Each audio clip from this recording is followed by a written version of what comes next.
Good morning all of you. आज हमने एक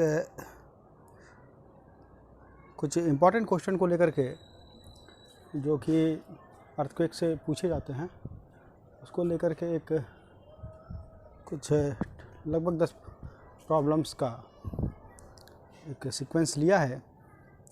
इसमें आप कभी कभी जैसे 2 नंबर और 5 नंबर दोनों तरह के प्रॉब्लम्स को हमने कवर किया है। देखते हैं क्या है।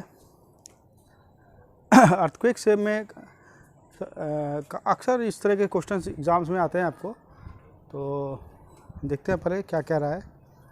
Factor affecting ductility. डक्टिलिटी के बारे में तो आप बहुत सुने होंगे कि डक्टिलिटी क्या होती है, बट यहाँ पर बात है कि फैक्टर अफेक्टिंग डक्टिलिटी। तो देखते हैं। A material is said to be ductile when you can draw them into wires.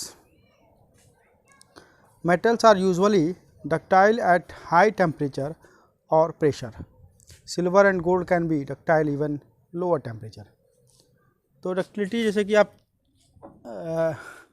ये चीज़ बहुत ज़्यादा मतलब डिस्कस होती रहती है कि डक्टिलिटी बिल्डिंग्स के बारे में कि जितनी ज़्यादा डक्टिलिटी होगी उतना अच्छा है, हाँ, उतना अर्थक्वेक पॉइंट ऑफ व्यू से डक्टाइल हम ऐसे मटेरियल्स यूज़ करते हैं जो जिनकी डक्टिलिटी अच्छी हो, ऐसे रेनफोर्समेंट यूज़ करें जो काफ़ी अच्छी डक्टिलिटी देते हों।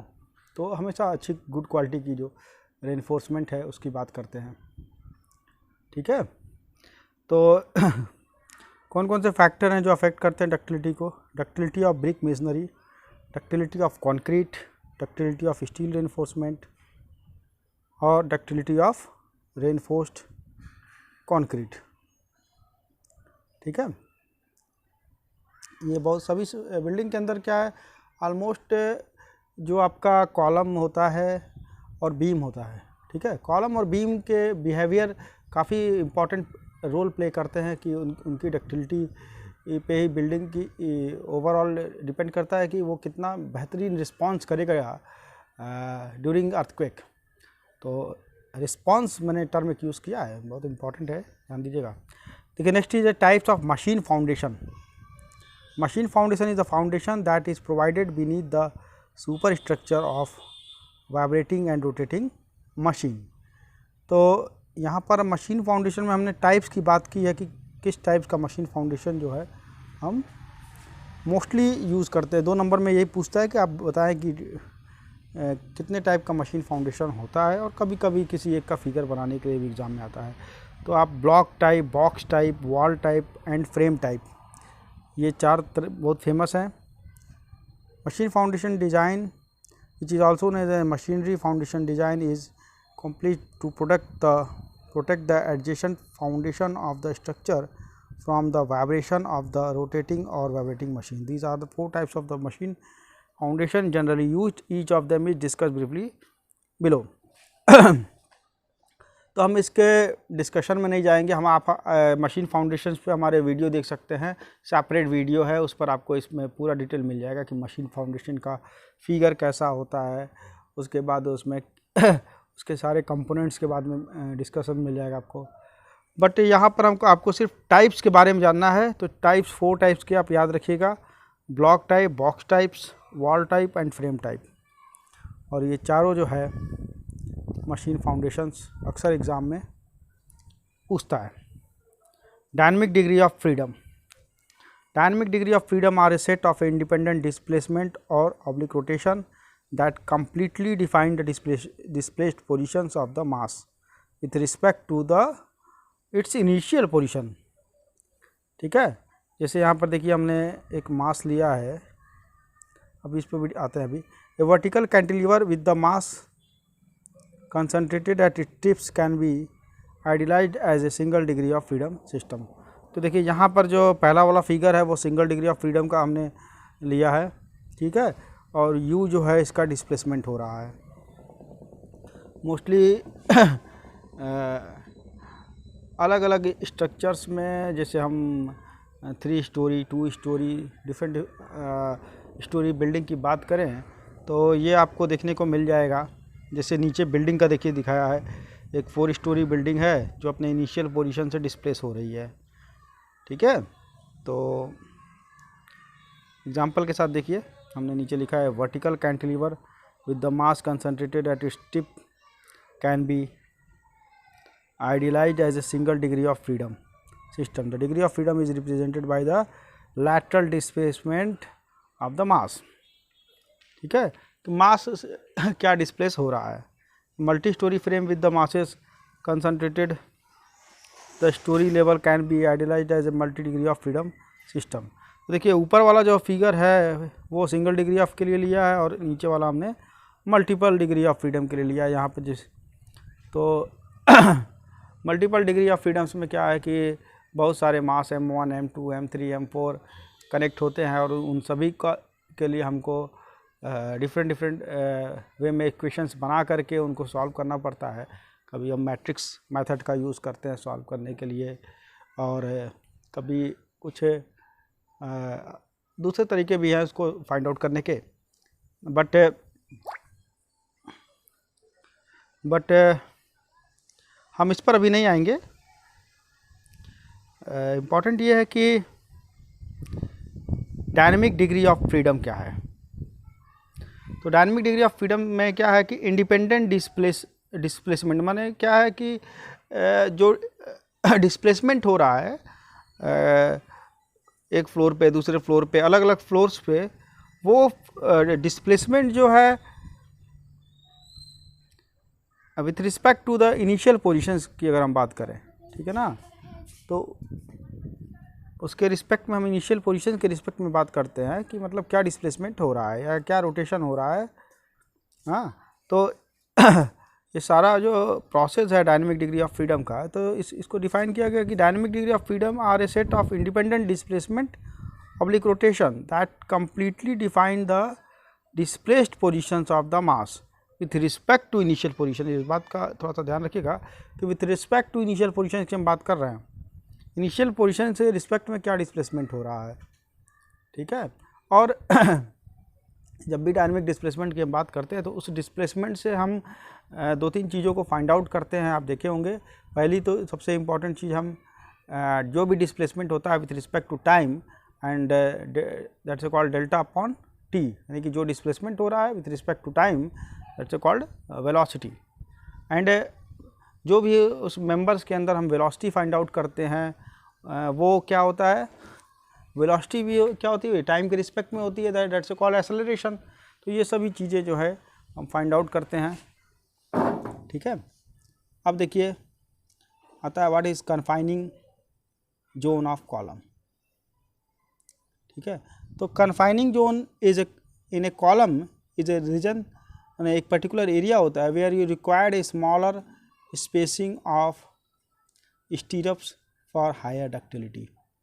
ठीक है, तो देखिए जैसे हम आप ये जानते होंगे कि जो भी हम कॉलम प्रोवाइड करते हैं, ठीक है, तो उसमें स्टीरप्स की एक पर्टिकुलर स्पेसिंग हम फाइंड आउट करते हैं कि क्या स्पेसिंग रखी जाए। ठीक है, तो ये उसी से रिलेटेड है कि in terms of the stirrups spacing, तो concrete is a very brittle material and it can easily split in tension। Tension में क्या होता है, concrete ब्रेक हो जाता है। during earthquake the demand on reinforced concrete member increases than the capacity। तो earthquake के टाइम क्या होता है, earthquake के टाइम क्या है, concrete members के ऊपर क्या है, एक कभी कभी उनके जो इंटेंसिटी है मतलब लोड कैरी करने की, उससे ज़्यादा भी लोड कभी कभी उसके मेंबर्स के ऊपर आता है। तो we make this purpose to dissipate earthquake energy entering into the building in the form of hysteretic energy curve where a member goes through a number of cycles of reversible loading. तो ठीक है, तो कह रहा है कि जब भी अर्थक्वेक जो है बिल्डिंग के में इन द फॉर्म ऑफ एनर्जी, जब अर्थक्वेक जो है बिल्डिंग के अंदर इन द फॉर्म ऑफ एनर्जी के फॉर्म में जब इंटर करता है, तो एट दैट टाइम आपने सुना होगा कि द लोड जो भी लोडिंग्स होती है काफ़ी मतलब रिवर्सिबल लोडिंग आती है, कभी टेंशन कभी compression, sometime tension sometime compression. तो उस समय क्या बोलते हैं स्ट्रेसेस की पूरी तरह से जो हम परीक्षा है वो उसी समय होती है कि जो हमने प्रोवाइड किया है जो भी रेनफोर्समेंट है या हम जो एक्स्ट्रा बार डालते हैं, इन सभी चीज़ों का पूरा एनालिसिस जो है वो उसी समय हो पाता है कि ड्यूरिंग द अर्थक्वेक जो है कितना मेंबर्स के ऊपर लोड आ रहा है। तो वैसे आप देखे होंगे कि आजकल बहुत से लोग जो है बिल्डिंग बनाते वक्त इन सब चीज़ों का ध्यान नहीं देते हैं। हम कई जगह हमने देखा ऑब्ज़र्व किया कि 9 बाई 9 के कॉलम पे 3 स्टोरी बना दिए, 4 स्टोरी की बिल्डिंग खड़ी कर दिए और लोग सोचते हैं कि यार ये तो कोई दिक्कत ही नहीं है, तो बिल्डिंग खड़ी हो गई है, कोई समस्या नहीं आ रही है, ठीक है, और हमने पैसा भी बचा लिया। बट ऐसा नहीं है। At the time of earthquake वो जो टर्म आता है कि बिल्डिंग का बिहेवियर, उसकी डक्टिलिटी, ये सभी चीज़ों का अंदाज़ा उसी समय लगता है कि आपने जो डिज़ाइनिंग था वो अर्थक्वेक के समय रिवर्सेबल लोडिंग को, ठीक है, या हाईली जो स्ट्रेसेस फॉर्म हो रहे हैं वो कितना रजिस्ट कर पा रहा है बिल्डिंग। खैर देखिए अब आगे डिस्कस करें। ड्यूरिंग अर्थक्वेक और lateral deformation causes because of any reason column experience maximum moment at its and, ठीक है।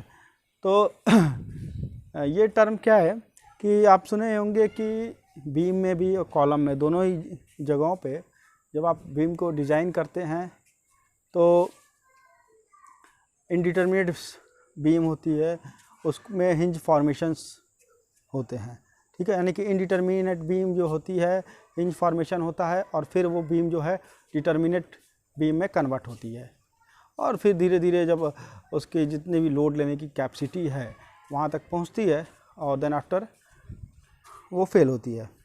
तो ये टर्म वहीं से लिया गया है कि ड्यूरिंग अर्थक्वेक और lateral deformation causes because of any reason column experience maximum moment at its and. These ends, और एंड्स भी हमने नीचे दिखाया हुआ है कि किस तरह बीम जो है लोड नहीं ले पाई और किस तरह देखिए वहाँ पे बकल कर गई है। तो these ends location go under maximum non-linearity in terms of stress and strain.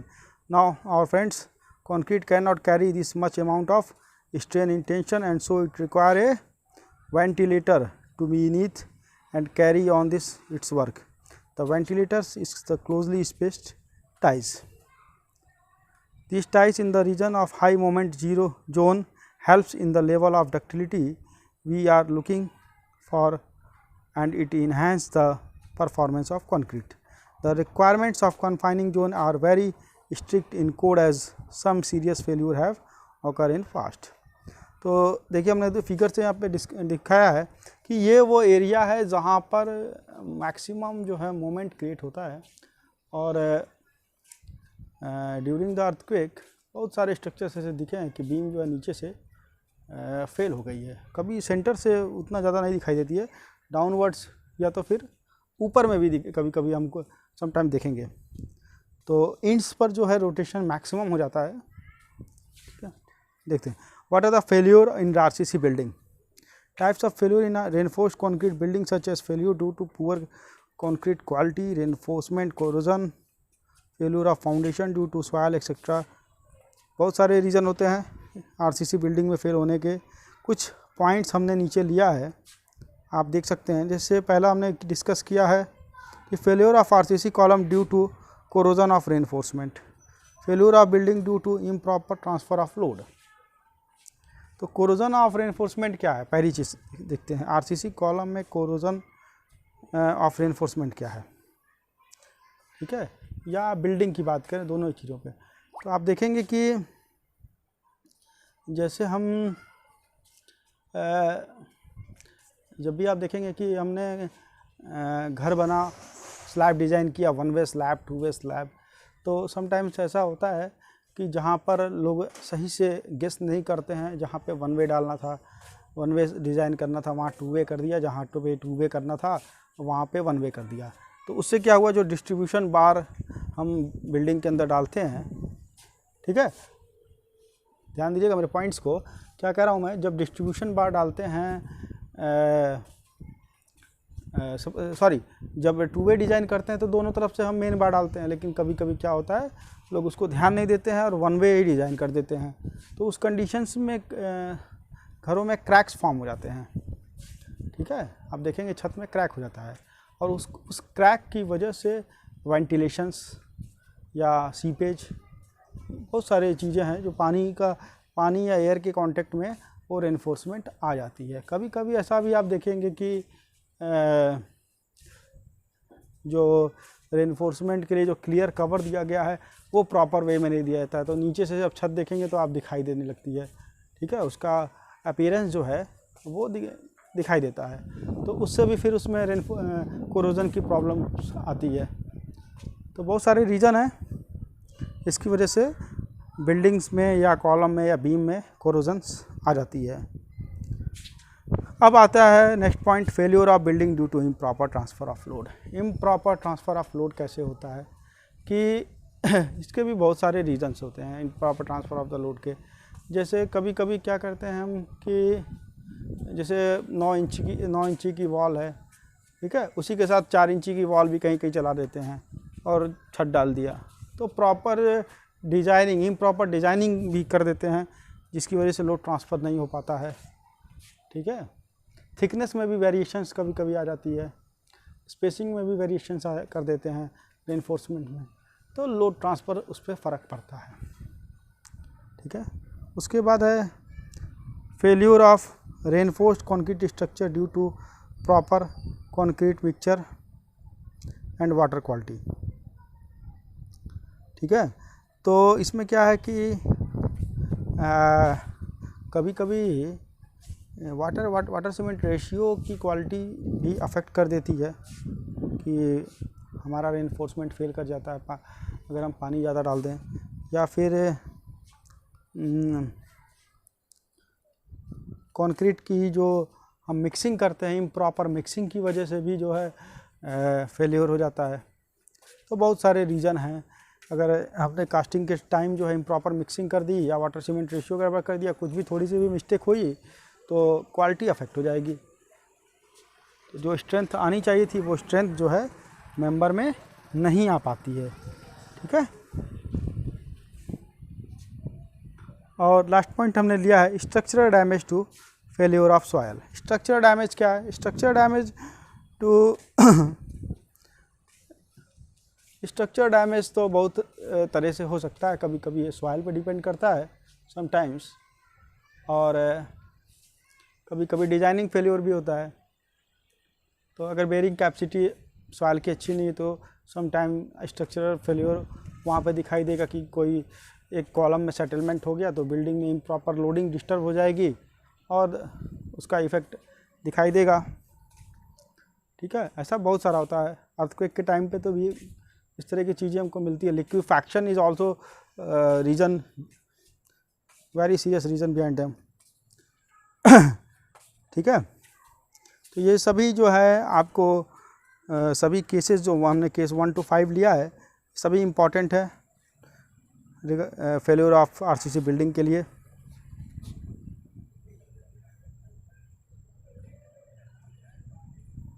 ठीक है, लेकिन डिज़ाइन फेल्योर जो है ये बात मतलब मानी गई है कि 99% फेल्योर जो है डिज़ाइन फेल्योर नहीं होता है। ठीक है,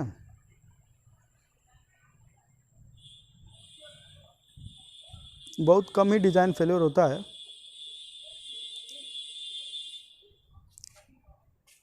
क्वालिटी एक बड़ा रीज़न होता है फेल्योर होने का, पुअर क्वालिटी। सॉइल भी है, specially in that region where possibility of black cotton soil. ठीक है, okay, what is non structural element? तो देखिए हमने यहाँ लिखा है कि the design of every structure subjected to seismic movements should consider that the non structural element in the building such as ceiling, panels, windows and doors as well as equipment जो भी हम लगा रहे हैं, mechanical and sanitary installations etcetera must withstand the movement of the structure.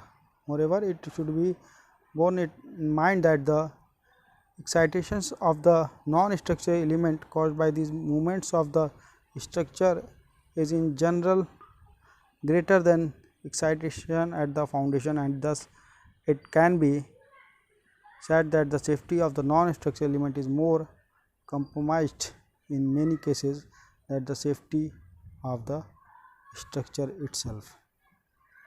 ठीक है, तो देखिए नॉन स्ट्रक्चरल एलिमेंट्स जो होते हैं बिल्डिंग के अंदर, बहुत सारे नॉन स्ट्रक्चरल एलिमेंट्स लिए गए हैं, जैसे सैनिटेशन से संबंधित जो आइटम्स हैं, आजकल फॉल सीलिंग्स लगा रहे हैं, ठीक है, पैनल्स लगा देते हैं, मतलब जो भी हमने डेकोरेशन पॉइंट पे खर्चा करते हैं बिल्डिंग के अंदर, वो सारे के सारी चीज़ें जो हैं वो नॉन स्ट्रक्चरल एलिमेंट्स में आती हैं। तो डिज़ाइनिंग में इन सब चीज़ों के लिए भी हम आजकल तो हम डिज़ाइन जब करते हैं तो इन चीज़ों को ले करके चलते हैं, इनके लोड्स को भी कंसीडर करते हैं, नॉन स्ट्रक्चरल एलिमेंट्स को। अदरवाइज़ अगर हम बड़ी बिल्डिंग की बात करें, जैसे कोई हॉस्पिटल है, स्कूल्स है, तो ये नॉन स्ट्रक्चरल एलिमेंट जो है वहाँ पे बहुत मेजर रोल प्ले करते हैं। छोटी बिल्डिंग्स में तो बहुत ज़्यादा दिक्कत नहीं होती है, बट मेजर्स बिल्डिंग में ये काफ़ी इम्पॉर्टेंट हो जाते हैं थोड़े थोड़े करके, ठीक है। उसके बाद आता है zone factor in earthquake. Seismic zone in India sub continent is divided into 4 seismic zone 2, 3, 4 and 5 based on the scientific input जो भी आता है। तो जोन फैक्टर क्या अर्थक्वेक में कि मतलब वो किस जोन से बिलोंग करता है, ये भी क्वेश्चन अक्सर एग्ज़ाम में पूछते हैं कि बिल्डिंग जो है उनका जोन फैक्टर क्या है। तो हमने पहले सिस्मिक जोन 2 दिखा, एरिया एंड माइनर डैमेज, जो भी जहाँ पे अर्थक्वेक के आने की पॉसिबिलिटी कम होती है, ठीक है, causing damages to structure with a fundamental period greater than 1.0 second, earthquake corresponding to intensity, जो अर्थक्वेक की जो इंटेंसिटी आती है mm स्केल पर, ठीक है, it cover the areas which are not covered by other 3 seismic zone discuss below. उसके बाद देखिए जोन फैक्टर जो है, सिस्मिक जोन जो है वो हम देखते हैं कि वो सीवर कंडीशंस है, वेरी सीवर कंडीशंस है, लो इंटेंसिटी है, ठीक है। तो इंटेंसिटी के हिसाब से जो है इनको अलग अलग जोन में हमने डिसाइड किया है। और जैसे जोन 3 की बात करेंगे तो उसमें इंडिया में देखेंगे आपकी बहुत सारे एरिया आपको मिल जाएंगे, some part of Uttar Pradesh, Gujarat, West Bengal, Punjab, Rajasthan, Madhya Pradesh, Bihar, Jharkhand, बहुत जगह है आप देख सकते हैं। सिस्मिक जोन 4 की बात करेंगे तो इसमें भी बहुत सारे आते हैं। जो जोन 4 में जम्मू एंड कश्मीर है, हिमाचल प्रदेश है, ठीक है, कुछ पार्ट गुजरात का भी है, वेस्ट बंगाल है, बिहार है। उसी प्रकार जोन 5 की बात करें तो इसमें भी बहुत सारे आ जाएंगे। तो जब आप IS कोड यूज़ करते हैं इससे रिलेटेड, तो सिस्मिक जोन के हिसाब से अलग अलग जोन के लिए जोन फैक्टर होता है, कि जोन फैक्टर की एक वैल्यू होती है कि कौन से जोन में जोन फैक्टर की वैल्यू कितनी हमको लेनी है, और उसको लेकर के हम जो है प्रॉब्लम्स को सॉल्व करते हैं। आपको ये सब चीज़ें हमारे वीडियोस में मिल जाएगा, जहाँ पे हमने सिस्मिक लोड कैलकुलेट किया है। सिस्मिक लोड कैलकुलेशंस में जो प्रॉब्लम हम लिए हैं उसमें ये चीज़ें आपको दिखाई देंगी कि किस जोन के लिए जोन फैक्टर कितना है, ठीक है। उसके बाद आता है question soft story failure. Soft story failure जो है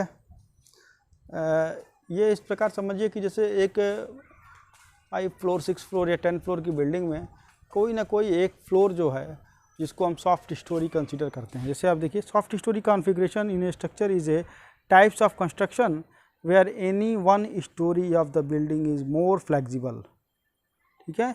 मोर फ्लेक्सिबल का मतलब लेस स्टिफ, उसकी स्टिफनेस उस पर्टिकुलर फ्लोर की बात करें तो उस पर्टिकुलर फ्लोर पे उसकी स्टिफनेस जो है वो अफेक्ट होती है, ठीक है।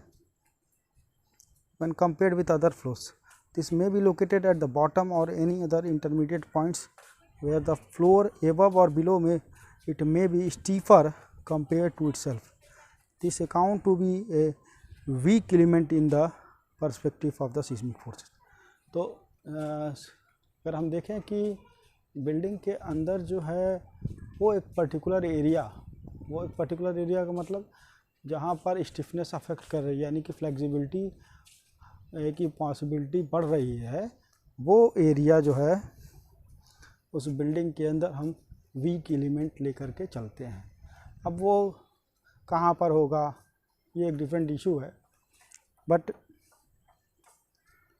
ये पॉइंट जो है सॉफ्ट स्टोरी फेल्योर अक्सर पूछता है कि सॉफ्ट स्टोरी फेल्योर क्या है, आपको इसको याद रखिएगा, ठीक है। कि soft storey configuration in structure is a types of construction where any one storey of the building is more flexible, यानी कि more flexible that's a less stiffness जो है उसकी अफेक्ट होती है।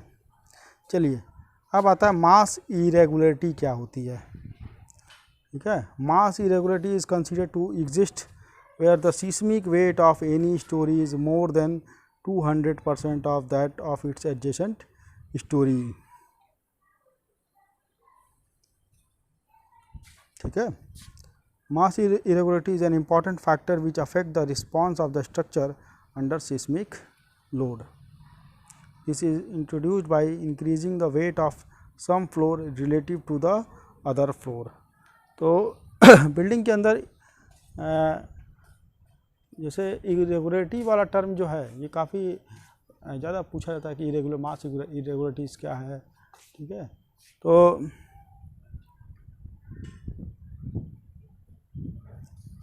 ये एक कैलकुलेशंस का पार्ट है जो हम कैलकुलेट करते हैं मास इरेगुलरिटीज़ में, ठीक है।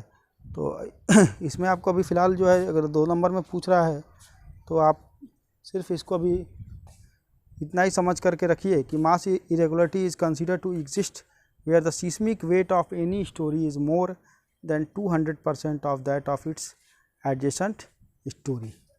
तो मतलब एक फ्लोर से दूसरे फ्लोर पे, दूसरे से तीसरे पे जो एक प्रकार का डिफरेंस आता है, ठीक है, ये सब कैलकुलेशंस डिपेंड करता है कि अलग अलग ग्राउंड लेवल पे अलग अलग आता है। जैसे मानिए कि जैसे स्ट्रक्चर्स कहाँ पे बना है, उसका वो रेक्टेंगुलर शेप का है या फिर आप देखे होंगे कि अनसिमेट्रिकल स्ट्रक्चर्स भी होते हैं, तो वहाँ पे ये कैलकुलेशंस सब जगहों पे चेंज हो जाते हैं, ठीक है। तो अर्थक्वेक जब भी अर्थक्वेक जनरेट्स होते हैं तो जो सिमेट्रिकल स्ट्रक्चर होते हैं उन पर अलग इफेक्ट होता है, और जो भी टी शेप्स या पी शेप्स या टेढ़े मेढ़े स्ट्रक्चर्स होंगे उसमें इनका एक अलग ही वे में इस पर लोड का इफेक्ट आता है। तो ये उसी से रिलेटेड है कि सीस्मिक वेट जो है किस तरह अफेक्ट हो रहा है, ठीक है। चलिए अब हम आते हैं failure mode of brick masonry building. ये तो हमने डायरेक्टली दिखा दिया है, sliding share failure, diagonal cracks, non structural failure, ठीक है। तो ब्रिक मेसनरी में अगर आप फिगर के साथ भी दिखाना चाहते हैं तो ये आपको दिख जाएगा कि डायगोनल क्रैकिंग कैसे आती है बिल्डिंग के अंदर, हाँ। फिर स्लाइडिंग हो रहा है कि मतलब एक कुछ पार्ट किसी डायरेक्शन में मूव कर जाता है, किसी पर्टिकुलर डायरेक्शन में मूव करता है ऊपर का पार्ट, या फिर कोई पर्टिकुलर रीजन। फिर उसके बाद कभी कभी नीचे से भी बिल्डिंग्स क्रैक हो जाती है, जैसे टो कंप्रेशन फेल्योर जिसको बोलते हैं। तो ये सभी चीज़ें हैं।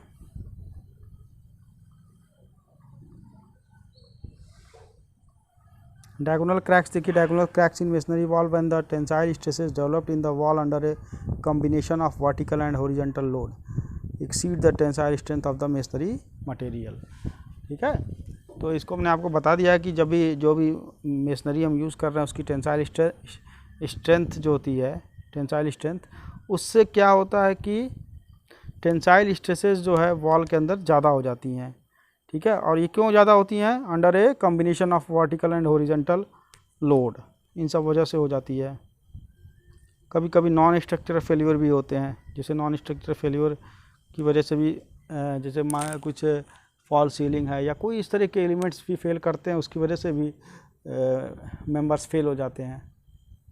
ठीक है, ओके, थैंक यू।